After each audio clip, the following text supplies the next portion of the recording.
Hey folks, at the recent InfoQ Dev Summit Boston, Justin Sheehy of Akamai delivered an insightful opening keynote on being a responsible developer in the age of artificial intelligence hype.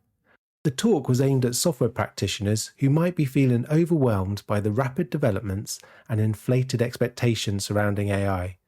We're sharing Justin's full talk in this special episode of the InfoQ Podcast. We hope you enjoy it. Good morning, Boston. Before I can talk to you about being a responsible developer in the age of AI hype, I want to remind you just briefly about something you already know. You're developers, or software practitioners of some kind. That's what I mean in an expansive sense when I say that today. And I can speak with you today here because I'm a developer. I've written compilers, databases, web servers, kernel modules. I'm a developer too. So I'm here with you, but it isn't only developers we need to hear from. It's linguists, philosophers, psychologists, anthropologists, artists, ethicists. And I'm not any of those things, but I want us together to learn from them. And this is because one of the biggest failings that those of us in software tend to have is thinking that we don't need all those other people, that we'll just solve it our way. And this is almost always a bad idea. But another thing about being a developer, and again, I'm going to use that term very loosely. If you're here today, you're who I mean. Another thing about being a developer that people sometimes forget is that you have power. My friend and one of the best tech industry analysts out there, Steve O'Grady, wrote this about 10 years ago, and it hasn't become less true. Your decisions matter. You have power. And you know what Uncle Ben told Peter Parker comes with great power, right? So we need to know how to make good, responsible decisions. Specifically, decisions that are in front of us today because of some recent trends in AI. Because AI has made huge strides lately, some massively impressive work. Maybe the only thing more massively impressive has been the scale of the hype around it. I don't think it's out of line to call this moment an age of AI hype. Some of you might disagree with me and think it's all earned and we're on our way to the singularity or something. We'll come back to all that hype. But before we do that, we need to figure out what we mean by the AI part, because that can be kind of fuzzy. Artificial intelligence is an unhelpful term because it is so broad. But I'm going to use it anyway because most of you will. But don't forget that this is a computer program. You're developers. You know how these work. Don't let yourself get tricked into thinking there's something magical about a program. But if these things are programs, what kind of programs are they? And I want to credit Giulia Ferraioli for reminding me of this very basic breakdown. Most of how AI has been built over the years has been in one of two categories, either all about logic and symbol processing and so on. And when I took AI classes in grad school about 30 years ago, this is where most of the focus was. Or it's about statistics and mapping probability distributions of things seen in the past into the future. And all the recent attention has been on systems based in that probabilistic side. So I'll focus on the part people are excited about now, LLMs and their image synthesis cousins. I said these are just programs and you can understand them. But I'm not going to do a thorough explanation of how they work because that would take at least our whole hour. But I want to take just a moment, just enough to have a concrete conversation. One of the many advances that led to the current generation of autoregressive or AR LLMs is this concept of the transformer, which allows the attention, you can think the statistical relationships between a word or a token and the other words around it, to be much broader. And this newer way of enabling richer dependencies has increased the quality of the output of these systems and allowed their construction to be much more parallelized. But even with that great advance, which really is great, and a lot of other recent advances, these language models are just more efficient, parallel, scalable versions of the same thing that came right before them. This is from Google's Intro to LLMs developer page. A language model aims to predict and generate plausible language. I'll repeat that. it predicts plausible next words, like autocomplete. And really, that is it. That's the whole thing. Don't take my word for it. You already saw it from Google's page a second ago. This is the definition of GPT-4 from OpenAI's own technical report. Given a document, it predicts what word or token is most likely to come next based on the data it was trained on. You keep repeating, you get more words. Autocomplete. It is really, really good autocomplete. But when you realize that that's exactly everything that an AR LLM is doing, you realize some other things. It doesn't plan ahead. It doesn't really know anything. It is possible to make systems that plan or have knowledge, but it is not possible to make these systems do that. Because it literally can't do anything else. And that means it can't be told at all to not give false answers. Both Google and OpenAI say this. This isn't my opinion. These are very cool pieces of software using impressive architectures to do an extremely capable version of autocomplete. Nothing is there about knowledge or meaning, understanding, or certainly not consciousness. Just what's a plausible next word? OpenAI, in response to being sued in the EU for saying false things about people via its systems, has shrugged and repeated that. They've been very clear in their legal replies that there is one and only one thing that their system does: predicting the next most likely words that might appear in response to each prompt. And they say that asking it to tell the truth is an area of active research. We know that's code for we have no idea how to do this. So I'd like to set an expectation today. Those kinds of systems, the AR LLMs like ChatGPT and the others, are the type of AI that I'll be referring to most of the time in this talk. It is possible that other AI will be created someday for which some of this talk won't apply perfectly. But it's not possible that these systems will just somehow magically change what they can do, which is part of what we're going to talk about. It is worth emphasizing, though, how powerful these are at the things they're good at. I don't think I have to try very hard to convince you that these LLMs are amazingly cool and capable, and that's why that part gets none of my time today. But if they're so awesome, why would I call this an age of hype instead of just an age of awesome AI? Well, people are saying some pretty hyped up things.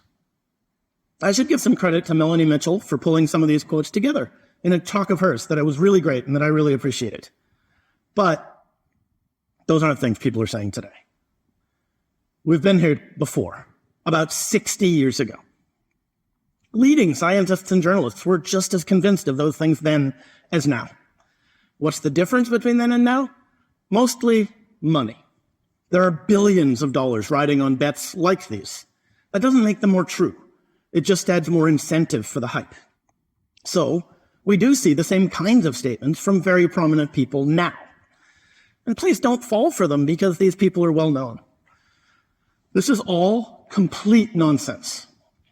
I'll come back to a couple of the examples in a few minutes. But I want to help you not fall for nonsense so that you can evaluate these kinds of really cool technology more reasonably, more usefully, and to make better decisions. Because making good decisions is fundamentally what being responsible is about. Decisions about what technology to use and how to build whatever each of us builds next. And to do that, we need to not be fooled by hype and by nonsense. So, what does the hype really look like? And how might someone be fooled? Well, a big group of the current hype are these many claims that the type of LLMs we're now seeing, ChatGPT, Palm, Llama, Claude, so on, are on a straightforward path toward general artificial intelligence, which roughly is the kind of AI that's in most science fiction, like human-like or real intelligence. And this is complete nonsense. Here's a paper from Microsoft Research that tries to make that case. The paper suggests that LLMs like GPT-4 have sparks of general intelligence. Whoa. And one of the most exciting things about this paper for me was this section on theory of mind. This is a big deal. If language models can really develop a sense of the beliefs of others, then something amazing has happened. And the authors did something better than many out there, which was to look to the right discipline for answers, not just make it up themselves They used a test about belief, knowledge, and intention from psychology, and GPT passed it. This is impressive, except it turned out that if you give the test just slightly differently, GPT fails the test. And that's not at all how it works with humans. The LLM did what they're very good at, providing text that is very convincingly like the text you might expect next. And this fooled the original authors. People who want to be fooled often are. This is great if you go to a magic show, less great if you're trying to do science. Now, this article made an even more dramatic claim. No sparks here. No, it has arrived. This is an amazing claim. Amazing claims require amazing evidence. So what was the evidence? There just wasn't any. There wasn't any. The article just claims it's here and places all of the burden of proof on anyone wishing to deny that claim. Read it yourself if you don't believe me, but really, not the slightest shred of evidence was provided for this massive claim. And that's not how science or even reasonable discussion works. Basically, they said, we can't define it or explain it or prove it, but we insist that it exists. And if you disagree, you must have a devotion to human exceptionalism. No. I have a great deal of humility about what humans are capable of, including when it comes to creating intelligence. But I want to note that the very last paragraph of that article makes a great point, and one I agree with. There are more interesting and important questions we could ask, such as who benefits from and who's harmed by the things we build, and how can we impact the answers to those questions? I deeply disagree with their core claim, but I completely agree with this direction of inquiry. Now, another sort of statement I've heard a few times. I've heard some people, not quite as starry-eyed as the people making some of those other dramatic claims, but still a bit credulous, say things more like this. The idea with this argument is that since the current AR LLMs seem a lot more intelligent than the things we had before them, we just need to give them a lot more information, a lot more computing power, and they'll keep going, and they'll get there. But there's a bit of a problem with that argument. At its heart is a mistaken understanding of what LLMs are doing. They're not systems that think like a person. They're systems, as we already heard, designed to synthesize text that looks like the text they were trained on. That's it. That is literally the whole thing. So more data and more compute might get them closer to the top of that tree, but not ever to the moon. Now, another common claim, which is part of the hype, is that since LLMs produce responses that seem like they could be from a person, they pass a fundamental test for intelligence. And this is a misunderstanding of what the Turing test was in the first place. Alan Turing, who we all here owe a great debt to, actually called this test the imitation game. And imitating human text is a very different thing than being generally intelligent. And in fact, in the paper where he laid out that test, he even said that the idea of trying to answer a question about machines being intelligent was nonsense, so he decided to do something else. And this is a wonderful paper, and more self-reflective than most current commentators. So if we all had the humility of Alan Turing, the world would be a better place, and we'd be fooled less often. Now, one claim that I've heard many times and I find very confusing is that people just do the same thing that LLMs like ChatGPT do, just probabilistically string along words. Now, people making this claim are a lot like LLMs themselves, really good at sounding plausible, but when you look closer, there's no actual knowledge or understanding there at all. In case the phrase stochastic parrot is new to you, I'll take just a few seconds to explain. It comes from the title of this very important paper from 2021. This was about possible risks in LLMs. That is a sensible topic for ethicists to write about. It's also the paper that got Google's ethical AI leaders fired for writing it. That's why one of the authors is listed as Margaret Schmitchell, since she wasn't allowed to put her name on it. But the notion that Bender and Gabru and Macmillan Major and Mitchell were talking about is a description of AR LLMs. They're probabilistic repeating machines, much like a parrot, that learns how to make the sounds of humans nearby, but has no idea what they mean. Sam Altman, the head of OpenAI, here makes the claim that this is all we are, too. This is something many people have said, and it is a bizarre claim. The problem at the heart of the claim is a fundamental misunderstanding of the fact that language is a tool used by humans, with its form being used to communicate meaning. You or I, when we have an idea or a belief or some knowledge, make use of language in order to communicate that meaning. LLMs like ChatGPT have no ideas or beliefs or knowledge. They just synthesize text without any intended meaning. And this is completely unlike what you or I do. Whether it is like what Sam Altman does, I don't know. But instead of listening to him, let's come back to Emily Bender for a moment. She was one of the authors of that stochastic parrot paper.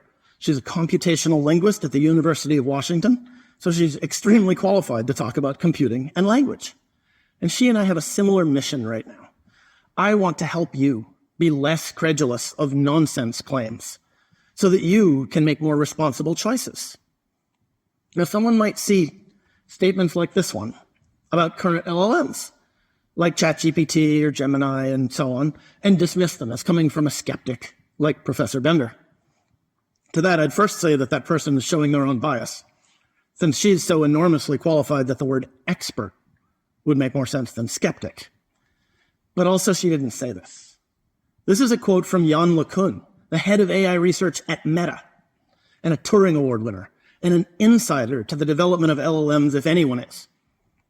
He knows, just as Professor Bender does, that language alone does not contain all of what is relevant or needed for human-like intelligence, and that something trained only on form cannot somehow develop a sense of meaning. There is no face here, but you saw one. That effect is called face pareidolia, and most humans do it, and even read emotions that clearly do not really exist into such images. The face is a creation of your own mind. Now, similarly, when you read a bunch of text that is structurally very similar to what a person might write, it's very challenging not to believe that there's some intention, some meaning behind that text.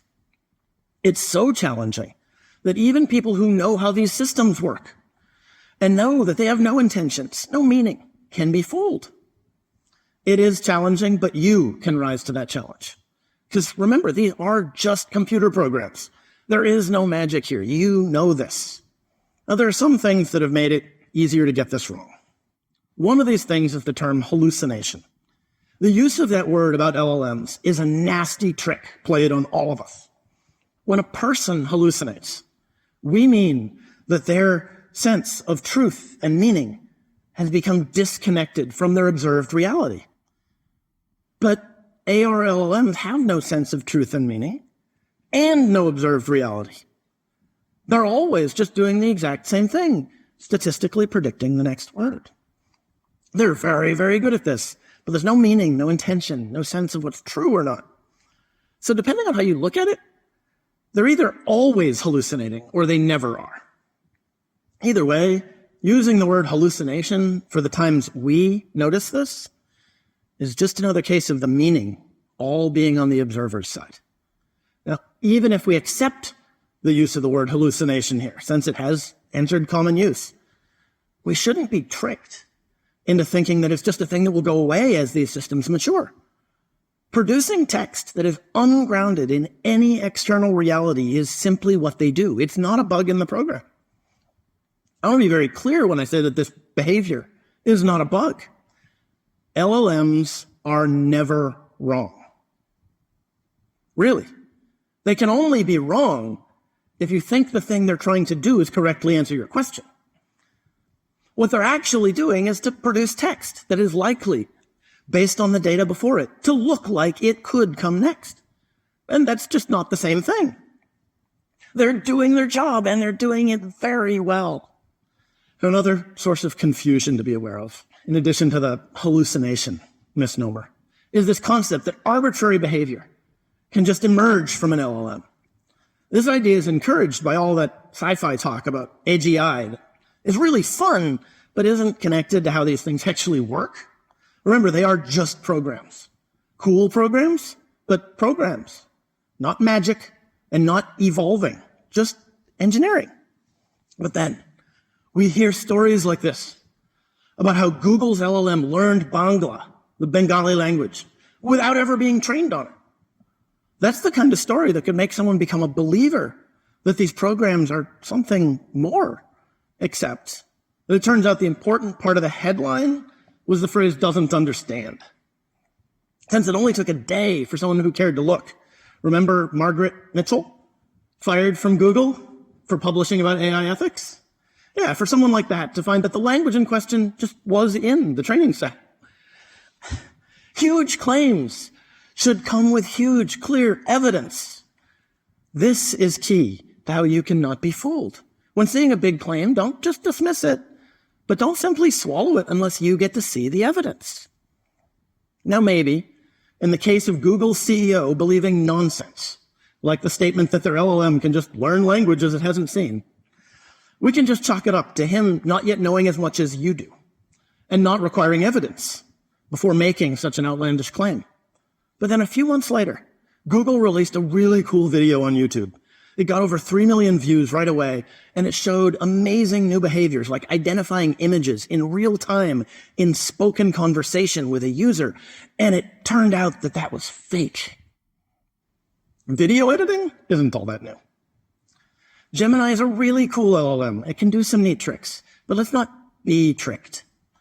Sometimes people get honestly fooled, and sometimes they're trying to fool you. You don't have to know which is which. You just have to look for proof in a form that can be verified by someone who doesn't have a stake in you being fooled. Now, switching briefly away from the narrow focus on LLMs out into the wider topic of people and AI. Some of you might have heard of the Mechanical Turk. I don't mean Amazon Mechanical Turk. I mean the machine that Amazon's service is named after.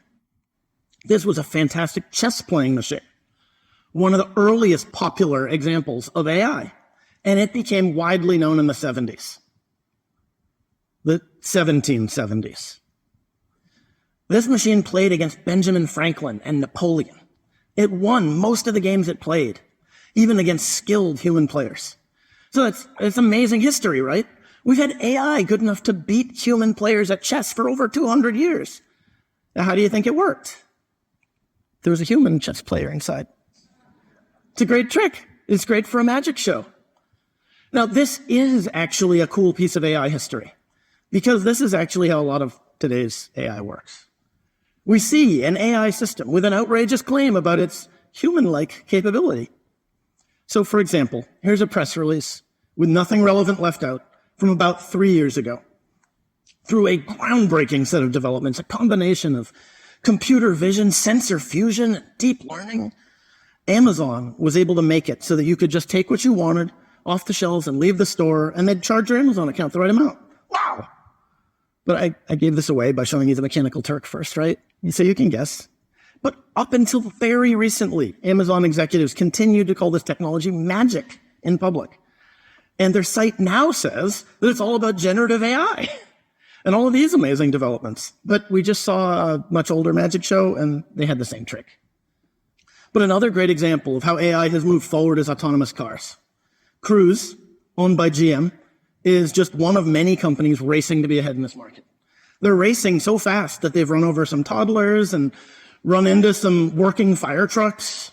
Anyway, this page on their website is pretty cool, and it's still there. You can see it. But it leaves out some important things that surfaced around the time the California DMV suspended them for a lack of safety and for misrepresentation. And now you know what's coming, right? Yeah.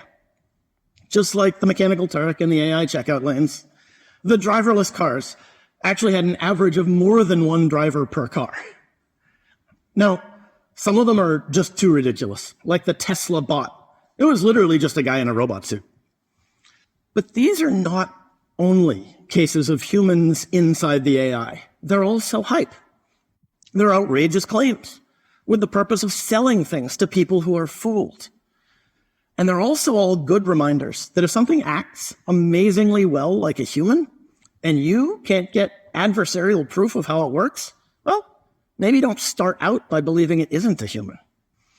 Now, even for things where that isn't literally the case, where there's no individual sort of man behind the curtain responding to you, there are human elements of the AI systems, and now we are back to the LLMs and image generators, that we all get excited about today. For instance, one of the important breakthroughs that enabled ChatGPT to exist is called reinforcement learning through human feedback, or RLHF. And this is all really well explained in a lot of places, including on OpenAI's page. People write a lot of answers to a lot of initial prompts that people write in order to produce their original training set. Then more people interact with that to build a reward model.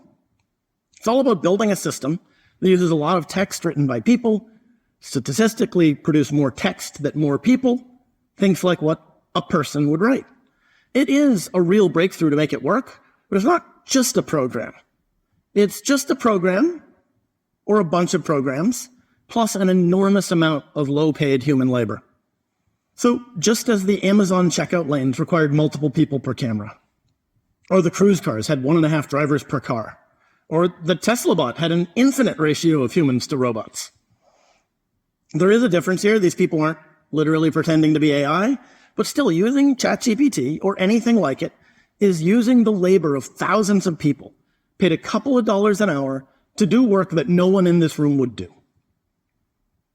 That may or may not be worth it.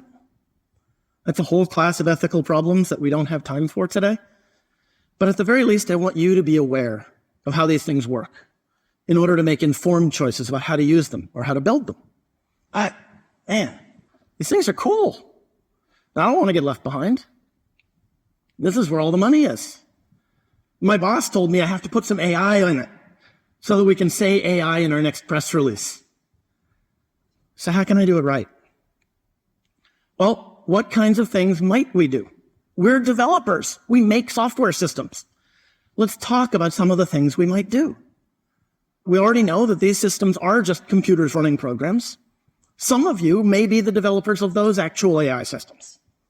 Now, a much larger set of us are using those systems to build other systems, whether to build things like GitHub Copilot or to put a chatbot on a website to talk to customers and so on. And then an even larger set of us are using those LLMs or things that are wrappers around them directly for their output. So let's work our way down and talk about some of the choices we can make. As users, we're a lot like anybody else, but with one superpower of being a developer and being able to know what a computer system, like an AI or LLM, can do or not do. So how can we ensure that we use them wisely? Well, if you wouldn't email a piece of your company's confidential information, like source code or business data, to someone at a given other company, you should think twice before putting that same data into a service that other company runs, whether it's a chatbot or otherwise. Unless you have a contract with them, they may give that information on to someone else. Now, many large companies right now have policies against using systems like ChatGPT or Copilot for any of their real work, not because they are anti-AI, but because they generally don't let you send your source code out to companies that don't have a responsibility to treat it properly. Now, the flip side of this is that since so many of the legal issues are still being worked out about property rights for works that have passed through an LLM blender, you may want to be cautious before putting code, text, images, or other content that came out from an LLM that you didn't train yourself into your products or systems. This isn't just about avoiding lawsuits. I've been involved in discovery and diligence for startup acquisitions on both sides, and everything goes a lot smoother if there are squeaky clean answers to where everything you have came from. And this is not a hypothetical concern. There are hundreds of known cases of data leakage in both directions. So be careful sending anything you wouldn't make publicly available out to these systems, or using any of their output in anything you wish to own. This particular concern goes away if you train your own model, but that's a lot more work. So how should we use them? Well, if you train the LLM yourself on content you know is okay to use, and you use it for tasks about language content, producing things for your own consumption and review, you're on pretty solid ground. And even if you only do one or two of those things, it puts you in a much better place. For example, using them to help proofread your work, to help you notice errors can be great. I do this. Or as Simon Willison does, using them to help you build summaries of your podcasts or blog posts that you will then edit. Or you can use them sort of as a debate partner, an idea I got from Corey Quinn last year, having them write something you disagree with in order to jumpstart your own writing. Having yourself deeply in that cycle is key for all of those because there will be errors. You can also choose to use them because of how inevitable the errors are. I really love this study about using LLMs to help teach developers debugging skills. Since the key success metric of LLMs is creating plausible text and code as text, they're great at creating software that is buggy, but not in obvious ways. Now, I'm focusing on use cases here where faulty output is either okay, I can ignore bad proofreading suggestions, or even the whole point, because you cannot count on anything else happening. Now, when people forget this, and they send LLM-generated content right out to others, they tend to get into trouble, because that text is so plausible, you can't count on noticing. Like, an LLM will cite academic work, because that makes it plausible. But the citations might not be real. Like this one that ChatGPT gave to a grad student doing research, and that publication just doesn't exist. Or legal precedents that didn't exist, but made for plausible enough text that a lawyer cited them to a judge. By the way, the lawyer asked ChatGPT if they were real cases, and it said they are real cases and can be found in legal research databases such as Westlaw and LexisNexis. That's some plausible text, but not connected to any facts. Now, this is even worse for code. Having an LLM write code that doesn't matter because its whole purpose is to teach students debugging is great. Having it suggest places where your code looks funny as a sort of not too skilled pair programmer, that can be fine too. But having it actually write the code you're going to ship is not what I would recommend. Anyway, was generating the text of your code ever the really hard part? Not for me personally. The hard part of software is in communication and understanding and judgment, and LLMs can't do that job for you. I've seen smart folks get tricked about this. That's why I'm here to help you. I get told often that these AR LLMs are able to reason into code, but they don't have any reasoning inside them. But I wanted to make sure I wasn't wrong about that. So I tried the simplest question I could think of that it wouldn't literally have the answer to already memorized.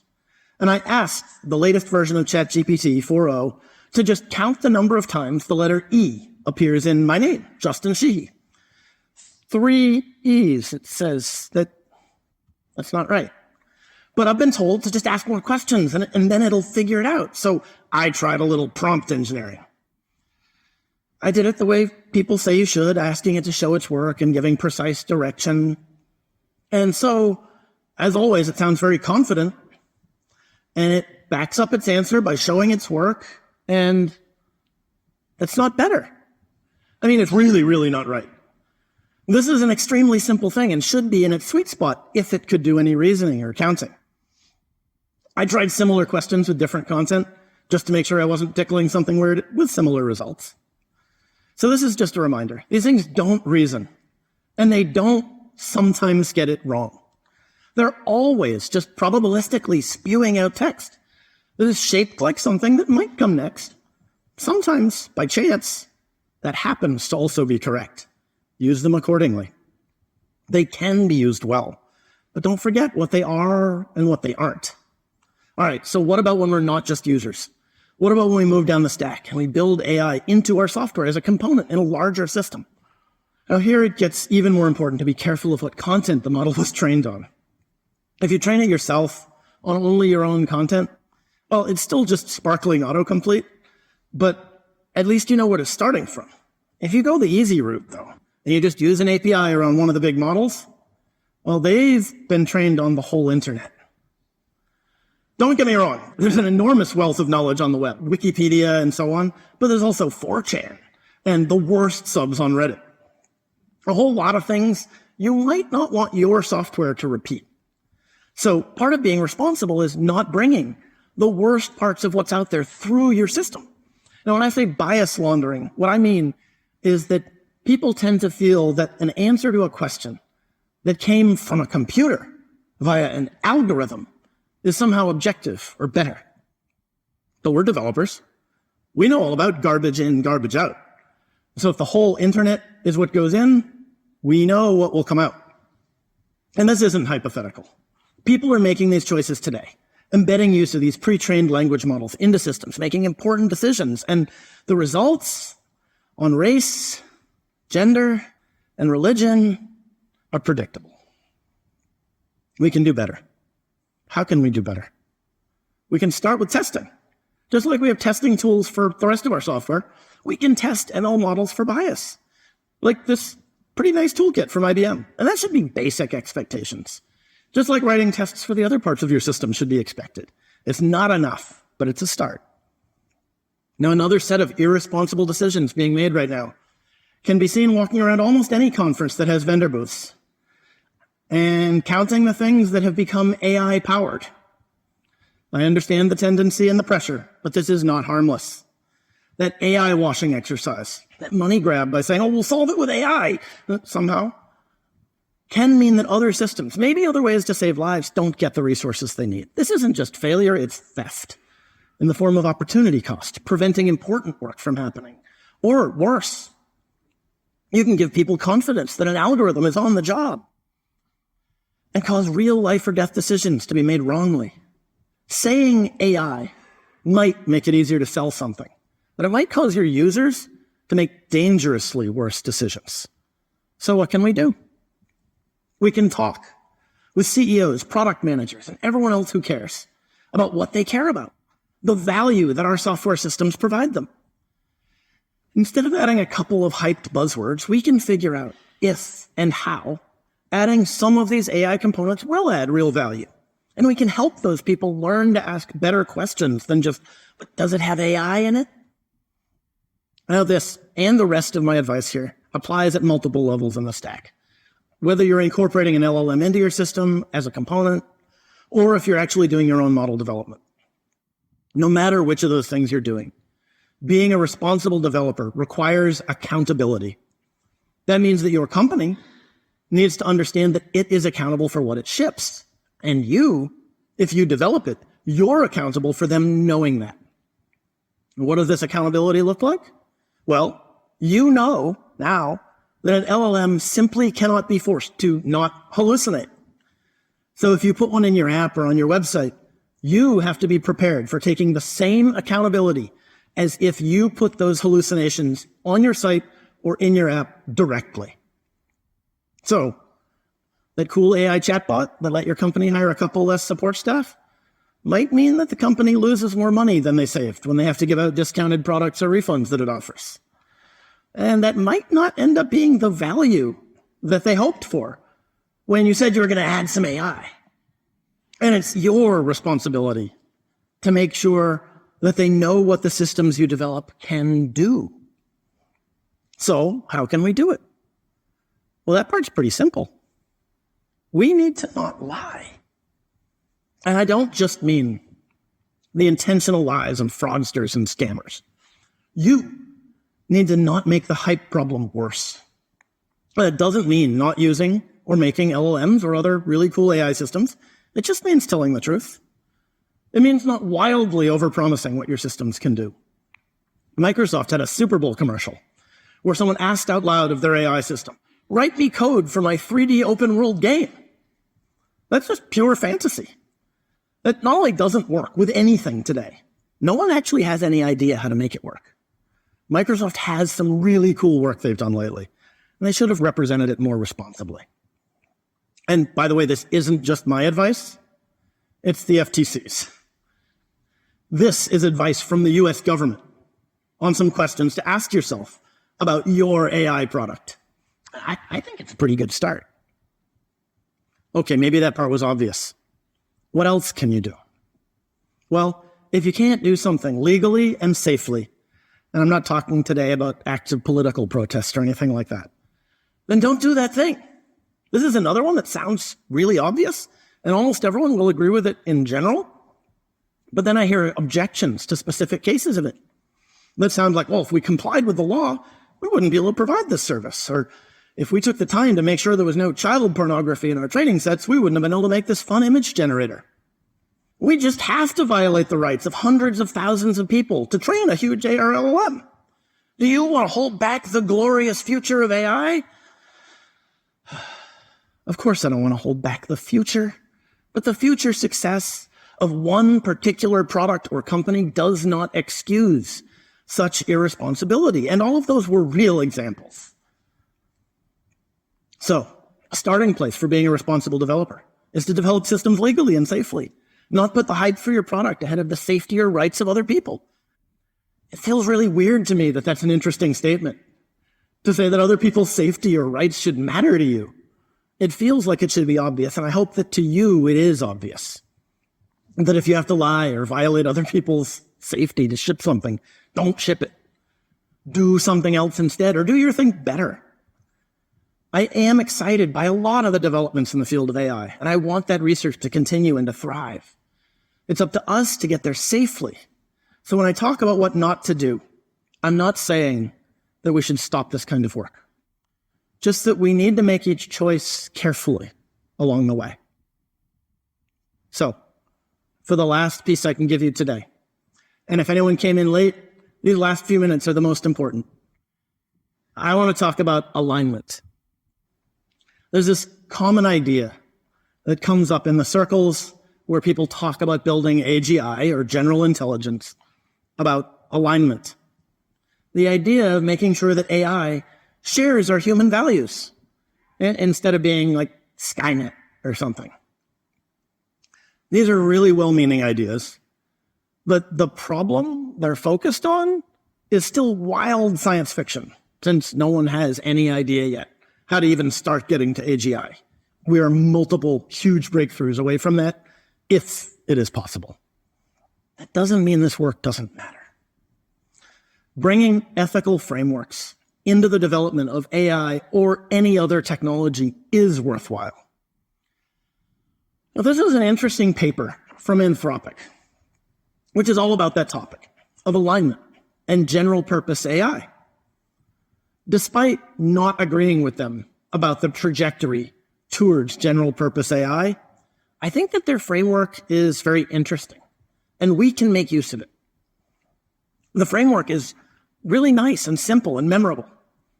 The premise is that an AI is aligned if it is helpful, honest, and harmless. 3 H's. It's pretty much what it sounds like. The AI will only do what is in humans' best interests, will only convey accurate information, and will avoid doing things that harm people. This is great. I think these are excellent values. Now, you can think of their research as being just as science fiction-y as the idea of general AI. But I think it's relevant today, and you can make use of it right now by leaving out the AI part of the definition and applying this framework to yourselves. If you can live up to the framework for aligned AI, then you have what it takes to be a responsible developer. So make sure that what you build is helpful, that it has real value, and it isn't just hype chasing, but is a solution to a real problem. Make sure that you are honest about what you build, that you don't oversell or misrepresent it or make the hype problem worse. Make sure that you are honest with others and with yourself about what you build and how it works. And make sure that you minimize the harm caused by the things you build or caused by building them. Pay attention to what it takes to make it really work and how it will be used and who could be harmed by that. And ensure that you center those people's perspective and experience in your work. You need to help people, be honest with people, and minimize harm to people. Think as you make your decisions about those people. If you can do these things, and I think they're pretty easy to remember, then you can exercise great responsibility.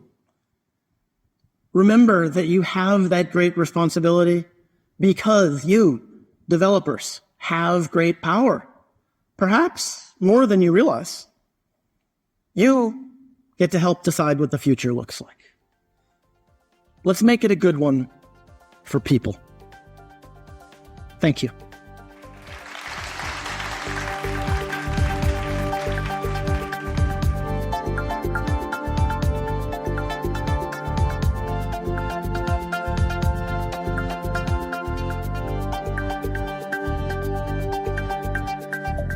We hope you enjoyed this special podcast episode. For more talks like this focusing on today's critical dev priorities, take a look at our upcoming InfoQ Dev Summit conference this September 26-27. Full details at devsummit.infoq.com.